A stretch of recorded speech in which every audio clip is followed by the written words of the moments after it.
ಅದೇನೋ ಸಾವಯವ ಕೃಷಿ ಮಾಡಿಬಿಡ್ತೀನಿ, ಸಗಣಿ ಮಾಡಿಬಿಡ್ತೀನಿ, ಗಂಜಳ ಮಾಡಿಬಿಡ್ತೀನಿ, ಅದರಿಂದ ಕ್ಯಾನ್ಸರ್ ನಾನು ಕ್ಯೂರ್ ಮಾಡಿಬಿಡ್ತೀನಿ. ಈ ಗುಡಿ ಸಂಸ್ಕೃತಿ ಅಂತ ಏನಿದೆಯಲ್ಲ ಅದು ಜನರನ್ನ ಶೋಷಣೆ ಮಾಡುವ ಕೆಲಸ ಮಾಡುತ್ತೆ, ಮೌಢ್ಯವನ್ನು ಹುಟ್ಟಾಕತ್ತೆ.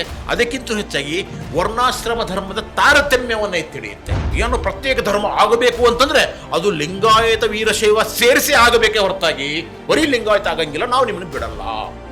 ಇದನ್ನ ಗಟ್ಟಿಗೆ ಕೂತ್ಕೊಂಡ್ಬಿಟ್ಟಾರೆ. ಇವು ಎಲ್ಲವೂ ಸಹಿತ ಹಿಂದೂ ಧರ್ಮದ ಭಾಗ ಅನ್ನುವುದಕ್ಕಿಂತಲೂ ಹಿಂದೂ ಧರ್ಮದಲ್ಲಿ ಇರ್ತಕ್ಕಂಥ ತಾರತಮ್ಯವನ್ನ, ಅಸಮಾನತೆಯನ್ನ ಖಂಡಿಸಿ ಬಂಡಾಯ ಎದ್ದು ಸಿಡಿದೆದ್ದು ಹೋಗಿರ್ತಕ್ಕಂಥ ಧರ್ಮಗಳು ಇವೆಲ್ಲವೂ ಸಹಿತ. ಕನ್ನೇರಿ ಸ್ವಾಮಿ ಅಂತ ಅವರ ಮಠಕ್ಕೆ ಪಟಾರ್ ಪಟಾರ್ ಪಟಾರ್ ಅಂತ ಚಾಟಿ ಏಟನ್ನು ಹೊಡಿತಕ್ಕಂಥ ಶಬ್ದಗಳಿವು ಒಂದೊಂದು ಸಹಿತ.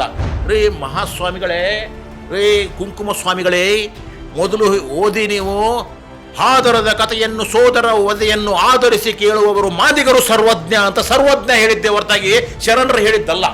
ನಿಮಗೆ ಶರಣರ ವಚನವೂ ಗೊತ್ತಿಲ್ಲ, ಸರ್ವಜ್ಞನ ವಚನವೂ ಗೊತ್ತಿಲ್ಲ. ಅಂಥ ಅವಿವೇಕಿ ಸ್ವಾಮಿಗಳು ನೀವು. ಪ್ರಿಯ ವೀಕ್ಷಕರೇ ನಮಸ್ಕಾರ.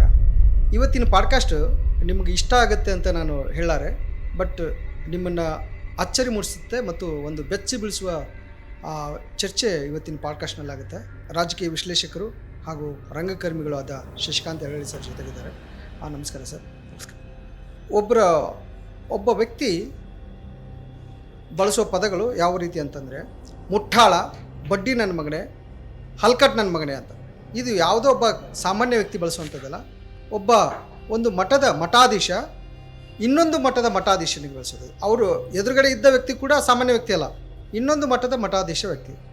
ಈ ಪದಗಳನ್ನ ನೀವು ಕೇಳಿದ ತಕ್ಷಣ ನಿಮಗೆ ಯಾರು ಅಂತ ಗೊತ್ತಿರುತ್ತೆ. ಆಲ್ರೆಡಿ ನೀವು ತಮ್ಮನೇಲಿ ಕೂಡ ನೋಡಿರ್ತೀರಿ. ಕನ್ನೇರಿ ಶ್ರೀಗಳು ಏನು ನಮ್ಮ ಕರ್ನಾಟಕದ ಗಡಿನಾಡಲ್ಲಿರುವ ಒಂದು ಕನ್ನೇರಿ ಮಠ ಇದೆಯಲ್ಲ, ತುಂಬ ಅದರದೇ ಆದ ಹೆಸರಾಂತ ಪರಂಪರೆಯನ್ನು ಹೊಂದಿರುವಂಥ ಮಠ. ಆ ಮಠದ ಸ್ವಾಮೀಜಿಯವರು ಇನ್ನೊಂದು ಮಠದ ಸ್ವಾಮೀಜಿಯವರಿಗೆ ಅಂದರೆ ನಿಜಗುಣಾನಂದ ಸ್ವಾಮೀಜಿಯವರಿಗೆ ಬಳಸುವಂಥ ಪದಗಳು.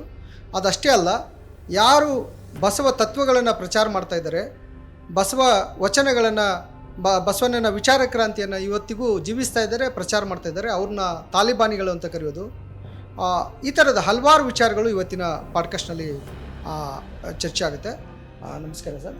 ಸರ್, ಮೊದಲಿಗೆ ಸಂಕ್ಷಿಪ್ತವಾಗಿ ಸ್ವಲ್ಪ ಕನ್ನೇರಿ ಮಠದ ಶ್ರೀಗಳ ಒಂದು ಹಿನ್ನೆಲೆ ಇತಿಹಾಸ ತಿಳ್ಕೊಂಬಿಡೋಣ ಸರ್. ಕನ್ನೇರಿ ಮಠ ಅನ್ನೋದು ಮಹಾರಾಷ್ಟ್ರದ ಕೊಲ್ಲಾಪುರ ಜಿಲ್ಲೆಯಲ್ಲಿ ಇರ್ತಕ್ಕಂಥ ಒಂದು ಪ್ರಸಿದ್ಧ ಮಠ. ಅದಕ್ಕೆ ಅದೃಶ್ಯ ಕಾಡ ಸಿದ್ದೇಶ್ವರ ಮಠ ಅಂತ ಹೇಳ್ತಾರೆ ಅದಕ್ಕೆ. ಸೊ ಅದು ಮೊದಲಿಂದಲೂ ಒಂದು ಅದಕ್ಕೆ ಆದಂಥ ಒಂದು ಪರಂಪರೆ ಇದೆ. ಪರಂಪರೆಯಿಂದ ಬರ್ತಾ ಇತ್ತು.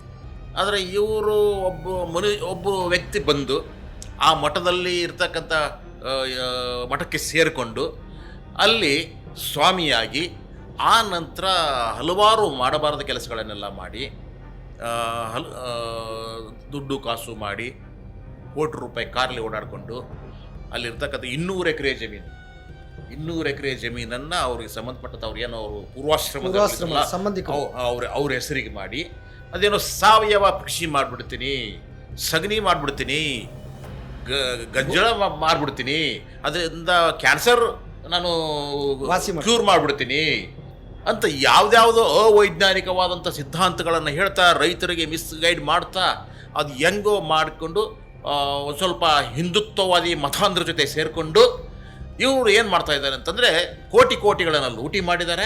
ಅದರ ಜೊತೆಗೆ ಅವನು ವ್ಯಕ್ತಿಗತವಾಗಿ ಏನು ಲೂಟಿ ಮಾಡಿದಾನೆ ಅನ್ನೋದಕ್ಕಿಂತ ಹೆಚ್ಚಾಗಿ ಸಾಮಾಜಿಕವಾಗಿ ಇವರು ಮಾಡತಕ್ಕಂಥ ಅಪಚಾರ ಇದೆ ಅಲ್ವಾ, ಬಸವ ತತ್ವಕ್ಕೆ ಇವ್ರು ಮಾಡೋಂಥ ಅಪಚಾರ ಇದೆಯಲ್ಲ, ಅದನ್ನು ಈಗ ನಾವು ಪ್ರಶ್ನೆ ಮಾಡಬೇಕಾಗಿದೆ. ಸೊ ಆ ಪ್ರಶ್ನೆಗಳನ್ನು ನಾವು ಮಾಡದೆ ಹೋದರೆ ಇವರು ಹೇಳಿದ್ದೆ ಸತ್ಯ ಅಂತ ಆಗುತ್ತೆ. ಯಾಕೆಂದರೆ ಈಗ ಈ ಹಿಂದುತ್ವವಾದಿಗಳು ಏನನ್ನೇ ಹೇಳಿದ್ರು ಸಹಿತ ಸುಳ್ಳನ್ನು ಹೇಳ್ತಾ ಬಂದಿದ್ದಾರೆ. ಯಾಕೆ?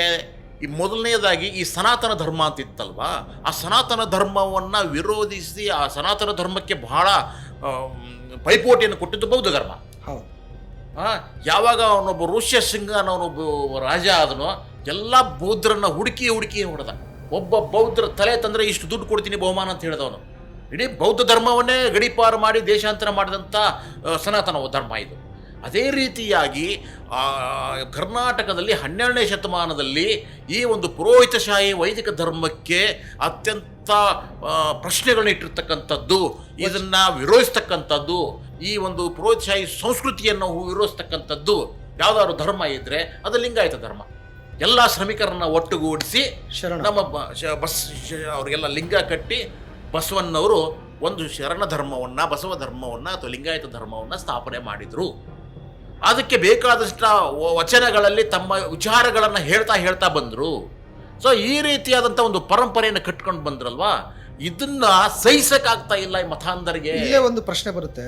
ಈ ಲಿಂಗಾಯತ ಧರ್ಮ ಹಿಂದೂ ಧರ್ಮದ ಒಂದು ಭಾಗ, ಹಿಂದೂ ಧರ್ಮದ ಒಂದು ಅಂಗ, ಅಂದರೆ ಹಿಂದೂ ಧರ್ಮದ ಆಶ್ರಯದಲ್ಲೇ ಇರುವಂಥದ್ದು ಇದು ಅನ್ನೋಂಥದ್ದು. ಹಿಂದೂ ಧರ್ಮದ ಯಾವ ಅಂಶಗಳು ಲಿಂಗಾಯತ ಧರ್ಮದಲ್ಲಿ ಇದ್ದಾವೆ ಅಂತ ಹೇಳಿ ಪರವಾಗಿಲ್ಲ, ಯಾವ್ದಾದ್ರು ಒಂದು ಅಂಶ ಬೇಕಲ್ವಾ. ಹಿಂದೂ ಧರ್ಮ ಅನ್ನೋದು ಬಹುದೇವೋಪಾಸಕ ಧರ್ಮ.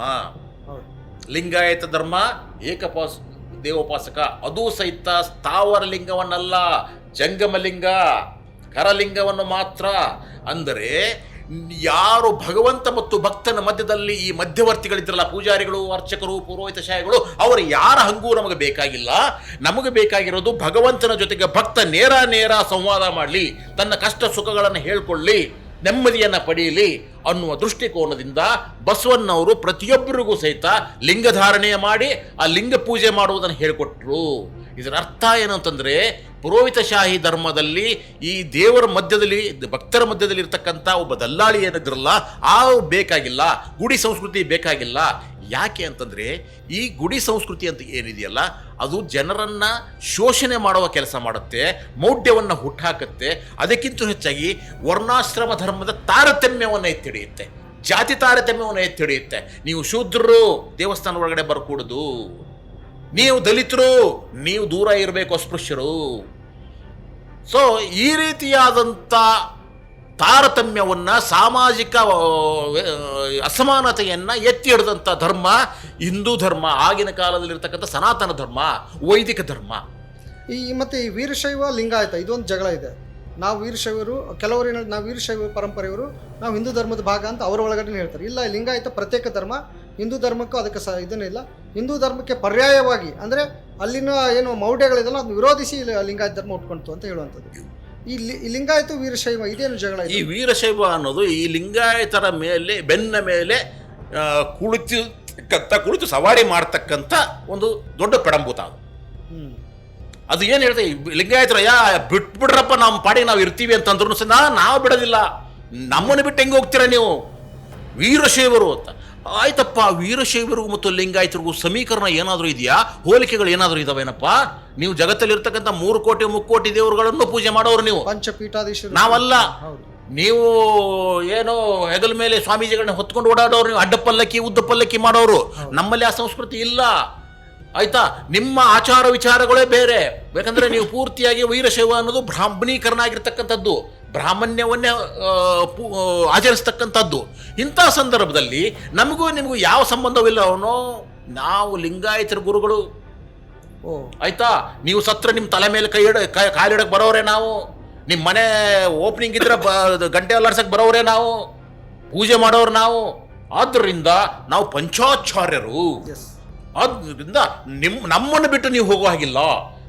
ಅಕಸ್ಮಾತ್ ಏನು ಪ್ರತ್ಯೇಕ ಧರ್ಮ ಆಗಬೇಕು ಅಂತಂದ್ರೆ ಅದು ಲಿಂಗಾಯತ ವೀರಶೈವ ಸೇರಿಸಿ ಆಗಬೇಕೇ ಹೊರತಾಗಿ ಬರೀ ಲಿಂಗಾಯತ ಆಗಂಗಿಲ್ಲ, ನಾವು ನಿಮ್ಮನ್ನು ಬಿಡಲ್ಲ. ಇದನ್ನ ಗಟ್ಟಿ ಗಡ್ಕೊಂಡು ಕೂತ್ಕೊಂಡ್ಬಿಟ್ಟಾರೆ. ಲಿಂಗಾಯತದ ಮೇಲೆ ಸವಾರಿ ಮಾಡ್ತಾ ಇರೋದು, ಬೆನ್ನ ಮೇಲೆ ಕೂತ್ಕೊಂಡ್ಬಿಟ್ಟಾರೆ, ಕತ್ತಿ ಸಿಗ್ತಾವ್ರೆ. ಇದಕ್ಕೆ ಬಂದಿರೋ ಈ ಕನ್ನೇರ ಸ್ವಾಮಿ ಅಂತ ಅವ್ರು ಎತ್ತಿ ಕಟ್ಟಿದ್ದೆ. ಇವಾಗ ಇದೇ ತರ ಬ್ರಾಹ್ಮಣ್ಯವನ್ನ ಪ್ರತಿಪಾದಿಸ್ತಕ್ಕಂಥವ್ರು. ಈಗ ಕನ್ನೇರಿ ಮಠ ಇದೆಯಲ್ಲ, ಮೂಲ ಮಠ, ಅದು ಲಿಂಗಾಯತ ಪರಂಪರೆಯ ಮಠನ ಅಥವಾ ವೈದಿಕ ಶಾಹಿ ಪರಂಪರೆಯ ಮಠನ ಅಥವಾ ವೀರಶೈವ ಪರಂಪರೆಯ ಮಠನ? ಅದು ಮೂಲಭೂತವಾಗಿ ಲಿಂಗಾಯತ ಧರ್ಮದ ಮಠವಾಗಿತ್ತು. ಈ ಕನ್ನೇರಿ ಸ್ವಾಮಿ ಪಟ್ಟಕ್ಕೆ ಬರೋವರ್ಗು ಅದು ಬಂದ ನಂತರ ಯಾವಾಗ ಇವನು ವಿಭೂತಿ ಬಿಟ್ಬಿಟ್ಟು ಕುಂಕುಮ ಹಚ್ಕೊಂಡ್ವೋ, ಯಾವಾಗ ಕಾವಿ ಹೆಸರಲ್ಲಿ ಮನುಷ್ಯ ಲಿಂಗಾಯತ ಧರ್ಮವನ್ನು, ಬಸವಣ್ಣನವ್ರನ್ನ ವಿಮರ್ಶೆ ಮಾಡಕ್ಕೆ ಶುರು ಮಾಡಿದ್ನೋ, ಟೀಕೆ ಮಾಡಕ್ಕೆ ಶುರು ಮಾಡಿದ್ನೋ, ಇಲ್ಲಿರ್ತಕ್ಕಂಥ ಎಲ್ಲ ಲಿಂಗಾಯತ ಮಠಗಳನ್ನು ಸಹಿತ ಇವನು ಬೈಯಕ್ಕೆ ಶುರು ಮಾಡಿದ್ನೋ, ಹೀಯಾಳಿಸಿದ್ನೋ, ಆವಾಗ ಈ ಮನುಷ್ಯ ಲಿಂಗಾಯತನೂ ಅಲ್ಲ, ಇವನು ಈ ಕಡೆಗೆ ಏನೋ ವಚನ ಧರ್ಮವನ್ನು ಪಾಲಿಸುವವನು ಅಲ್ಲ. ಆದರೆ ಇವಂದೇನು ಉದ್ದೇಶ, ಹಿಂದೂ ಧರ್ಮ, ಬಸವಣ್ಣನು ಹಿಂದೂ, ಲಿಂಗಾಯತರು ಹಿಂದೂ ಇಂದ ಮುಂದಕ್ಕೆ ಹೋಗಂಗಿಲ್ಲ, ಇದು ಹಿಂದುತ್ವ. ಆದ್ದರಿಂದ ಈಗ ಲಿಂಗಾಯತ ಧರ್ಮ ಅನ್ನುವುದು ಇದೆಯಲ್ವಾ, ಇತ್ತೀಚೆಗೆ ಅಂದರೆ ಇನ್ನೊಂದು 100 ವರ್ಷದಿಂದ ಬಹಳ ಪ್ರಬುದ್ಧಮಾನಕ್ಕೆ ಬರ್ತಾ ಇದೆ. ಹಳಕಟ್ಟಿಯವರು ಎಲ್ಲ ವಚನಗಳನ್ನು ತಂದು ಇಷ್ಟು ವಚನಗಳಿದ್ದಾವೆ ಅಂತ ಹೇಳಿದರು. ಆ ವಚನಗಳಲ್ಲಿರ್ತಕ್ಕಂಥವು ಸಹಿತ ಒಂದೊಂದು ಬಾಂಬುಗಳು. ಹೌದು, ಯಾರು ಈ ಪುರೋಹಿತ ಮೇಲೆ ಹಾಕಿದಂಥ ಬಾಂಬುಗಳು, ವೈಚಾರಿಕ ಬಾಂಬುಗಳು. ಸೊ ಆದ್ದರಿಂದ ಇವುಗಳನ್ನ ವಿರೋಧಿಸ್ತಕ್ಕಂಥ ಒಂದು ಶಕ್ತಿ ಹುಟ್ಟುಕೊಳ್ತಾ ಇದೆ. ಆಮೇಲೆ ಇವಾಗ ಲಿಂಗಾಯತರು ಅನ್ನೋರು ಬಹಳ ಶಕ್ತಿಶಾಲಿಗಳಾಗ್ತಾ ಇದ್ದಾರೆ ಸಮಾಜದಲ್ಲಿ. ಅವರು ವೋಟ್ ಬ್ಯಾಂಕ್ ಕಂಟ್ರೋಲ್ ಮಾಡ್ತಾ ಇದ್ದಾರೆ. ಅಲ್ಲಿರ್ತಕ್ಕಂಥ ಶಾಸಕರ ಸಂಖ್ಯೆ ಜಾಸ್ತಿ ಇದೆ, ಸಚಿವರು ಜಾಸ್ತಿ ಇದ್ದಾರೆ. ಸೊ ಈ ರೀತಿ ಆಗೋಗ್ಬಿಟ್ಟು ಇವರು ಏನೋ ಪ್ರತ್ಯೇಕ ಧರ್ಮ ಮಾಡಿದ್ರೆ ಅವ್ರ ಎಲ್ಲ ಸವಲತ್ತುಗಳು ಹೋಗ್ತವೆ. ಸೊ ಆದ್ದರಿಂದ ಇನ್ನೊಂದು ಧರ್ಮ ಹುಟ್ಟಕ್ಕೆ ಬರೋದು. ಒಂದು ಸಿಖ್ ಧರ್ಮ ಹುಟ್ಟಿತು, ಜೈನ ಧರ್ಮ ಹುಟ್ಟಿತು, ಬೌದ್ಧ ಧರ್ಮ ಹುಟ್ಟಿತು. ಅದನ್ನು ಸಹಿತ ಇವರು ಹಿಂದೂ ಧರ್ಮದ ಭಾಗ ಅಂತ ಹೇಳಿದ್ರು. ಇವು ಎಲ್ಲವೂ ಸಹಿತ ಹಿಂದೂ ಧರ್ಮದ ಭಾಗ ಅನ್ನುವುದಕ್ಕಿಂತಲೂ ಹಿಂದೂ ಧರ್ಮದಲ್ಲಿ ಇರ್ತಕ್ಕಂಥ ತಾರತಮ್ಯವನ್ನ, ಅಸಮಾನತೆಯನ್ನ ಖಂಡಿಸಿ ಬಂಡಾಯ ಎದ್ದು ಸಿಡಿದೆದ್ದು ಹೋಗಿರ್ತಕ್ಕಂಥ ಧರ್ಮಗಳು ಇವೆಲ್ಲವೂ ಸಹಿತ. ಅದರಲ್ಲಿ ಲಿಂಗಾಯತ ಧರ್ಮವೂ ಸಹಿತ ಒಂದು. ಲಿಂಗಾಯತ ಧರ್ಮದಲ್ಲಿ ಯಾರು ಹೇಳ್ತಾರೆ ಇವರು ಯಾವುದ್ರ ಬಗ್ಗೆ? ವೇದದ ಬಗ್ಗೆ ಬಸವಣ್ಣ ಏನು ಹೇಳ್ತಾನೆ? ಅಲ್ಲ, ಇವರು ಲಿಂಗಾಯತರು ವೇದಗಳನ್ನು ಪೂಜಿಸಬೇಕು ಅಂತ ಕನ್ನೇರಿ ಶ್ರೀಗಳು ಹೇಳೋದು. ಬಟ್ ಬಸವಣ್ಣನವರು ಎಲ್ಲಿ ವೇದಗಳ ಬಗ್ಗೆ ಏನು ಹೇಳಿದ್ದಾರೆ? ಕನ್ನೇರಿ ಸ್ವಾಮಿದು ಭಗವದ್ಗೀತೆಯನ್ನ ಪೂಜಿಸಿ, ವೇದಗಳನ್ನ ಪೂಜಿಸಿ, ಎಲ್ಲವೂ ಅದರಲ್ಲಿ ಇದಾವೆ ಅಂತ ಹೇಳ್ತಾನೆ. ಆದ್ರೆ ಬಸವಣ್ಣವ್ರು ಹೇಳ್ತಾರೆ, ನಿಮಗೆ ವೇದಕ್ಕೆ ಹೊರೆ ಕಟ್ಟುವೆ, ಶಾಸ್ತ್ರಕ್ಕೆ ನಿಕ್ಕುವೆ, ಆಗಮದ ಮೂಗು ಕೊಯ್ಯುವೆ, ಮಹಾಜ್ಞಾನಿ ಕೂಡಲ ಸಂಗಮದೇವ ಮಾದಾರ ಚೆನ್ನಯ್ಯನ ಮನೆ ಮಗ ನಾನಯ್ಯ. ಎಂತ ಅದ್ಭುತವಾದದ್ದು. ಮತ್ತೆ ಯಾಕೆ ಇವ್ರ ತಲೆ ಕನ್ನೇರಿ ಶ್ರೀಗಳು ಯಾಕೆ ಈ ತರ ಉಲ್ಟಾ ಮಾತಾಡ್ತಾರೆ? ಕನ್ನೇರಿ ಶ್ರೀಗೆ ಮಖಕ್ಕೆ ಹೊಡೆದಂಗೆ ಅಲ್ಲಮ ಪ್ರಭುಗಳು ವಚನ ಬರೀತಾರೆ. ಅವ್ರು ಹೇಳ್ತಾ ಇದ್ದಾರೆ, ವೇದವೆಂಬುದು ಬರೀ ಓದಿನ ಮಾತು, ಅದಿನ್ನೇನು ಇಲ್ಲ, ಉತ್ಸದಲ್ಲ. ಸರಳವಾಗಿ ಹೇಳಿದ್ದಾರೆ. ವೇದವೆಂಬುದು ಓದಿನ ಮಾತು, ಶಾಸ್ತ್ರವೆಂಬುದು ಸಂತೆಯ ಸುದ್ದಿ. ಅಂದ್ರೆ ಜನ ಎಲ್ಲ ಎಲ್ಲೆಲ್ಲೋ ಮಾತಾಡ್ತಕ್ಕಂಥ ಸಂತೆಯ ಸುದ್ದಿ. ಪುರಾಣವೆಂಬುದು ಪುಂಡರ ಗೋಷ್ಠಿ.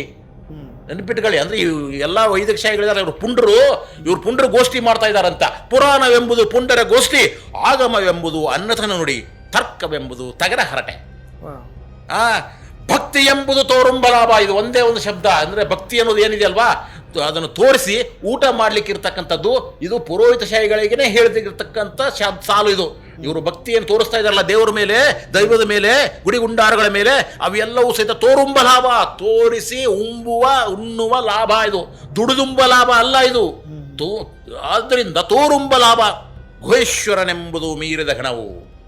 ಏನು ಅದ್ಭುತವಾಗಿ ಬರೀತಾರೆ ಇವ್ರಿಗೆ. ಇವರು ಮಖಕ್ಕೆ, ಈ ಕನ್ನೇರಿ ಸ್ವಾಮಿ ಅಂತ ಅವರ ಮಖಕ್ಕೆ ಪಟಾರ್ ಪಟಾರ್ ಪಟಾರ್ ಅಂತ ಚಾಟಿ ಏಟನ್ನು ಹೊಡಿತಕ್ಕಂಥ ಶಬ್ದಗಳಿವು ಒಂದೊಂದು ಸಹಿತ. ಸೊ ಇಂಥ ವೇದಗಳನ್ನು ಸ್ವಾಮೀಜಿ ಹೇಳ್ತಾನೆ ಭಾಷಣದಲ್ಲಿ. ಯಾವುದೋ ಪ್ರಾಸಂಗಿಕವಾಗಿ ವಚನಗಳನ್ನು ಹೇಳ್ತಾರಂತೆ. ವಚನಗಳಲ್ಲಿ ಬಹುತೇಕ ವಚನಗಳು ನಿಮ್ಮ ಪುರೋಹಿತ ಶಾಹಿನ ವಿರೋಧಿಸ್ತಕ್ಕಂಥದ್ದು, ನಿಮ್ಮಲ್ಲಿರ್ತಕ್ಕಂಥ ಅಸಮಾನತೆಯನ್ನು ವಿರೋಧಿಸ್ತಕ್ಕಂಥದ್ದು, ಅಲ್ಲಿರ್ತಕ್ಕಂಥ ವೇದಗಳನ್ನು, ಶಾಸ್ತ್ರಗಳನ್ನು, ಆಗಮನಗಳನ್ನೆಲ್ಲವನ್ನೂ ಸಹಿತ ಪುಡಿಗಟ್ಟುವಂಥದ್ದು.